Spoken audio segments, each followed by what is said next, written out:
Have you ever awoken in the middle of the night? Alarmed? Sharp intakes of breath? The moment of shock fades as your eyes adjust to the light. You look around to see you are safe. Your nightmare is over. It escapes from your mind and you relax. But for others, their nightmares are all too real. My eyes had blinked open, but I couldn't see or hear any sounds. Not a light or dim shadow, only an empty, ominous darkness which resembled only the blackest of nights. It was at that moment the realization of the developing situation frightened me. My body, unable to move, sensed pain. No voices screamed, no pull of muscle. A sudden brief panic took over me, the kind that sees danger ahead but can do nothing to avoid the outcome. An assumption entered my head, the fact being that I could be no longer alive. My mind still wonders exactly who am I, where am I? Answers. I must have answers, but who to ask in this darkness? Despair and sadness climbed over me like a creeping vine. My phone rang. I couldn't reach it. A rush of images burst over me. Pictures and sounds flickered. I recalled a name. Mary. But I couldn't make out her face clearly. I also remembered that I was a father, but I have no recollection of any children. I tried to assess this desperate position, but still two nagging questions would not extinguish themselves from my mind. Am I buried alive and paralyzed like some poor character in an Edgar Allan Poe story? Has God deserted me? A question in which I found to be an odd thing to ask myself. My phone silently ringing lit up, revealing the small space where I was imprisoned. Falling dust sucks into my mouth, my nose and eyes.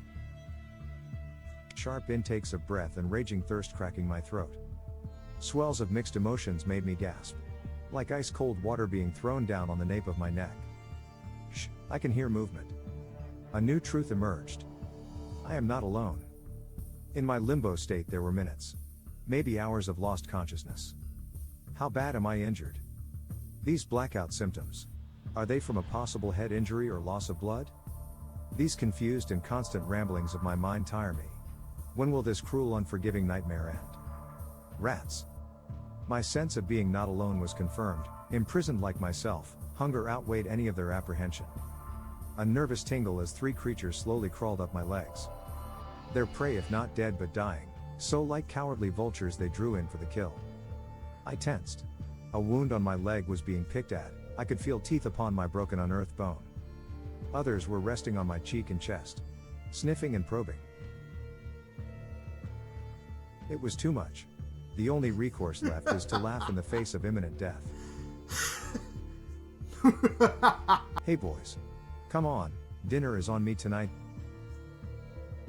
The agony of having a nipple bitten awoke me from enforced sleep. New determination came over me. A rat now picking at my nose had slipped its tail into my mouth. It's revenge time. I crunched hard. A squeal that near broke my eardrums.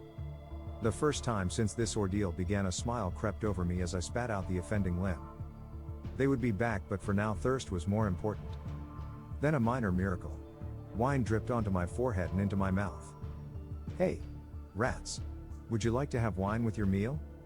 During the battle with the vermin, motion had been restored to my right hand. I had resolved myself to my fate, but this was the first glimmer of hope. My fingers ran over the cold stone ceiling above my body. There was an inscription. Walter Scrivens died. Father of, loving husband of M. I couldn't make out all the lettering. Have they buried me alive? It would all be over soon, the Reaper's finger beckoning my spirit. The sound of motorized rumbling alerted me. Is that voices?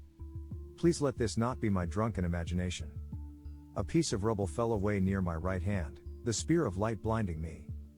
My hand reached toward to the little beam of hope which had broken into the dark tomb. Look, I can see a hand. His finger moved. He's alive. Help him out quickly. Gasps echoed from a mixed band of both familiar and unfamiliar voices.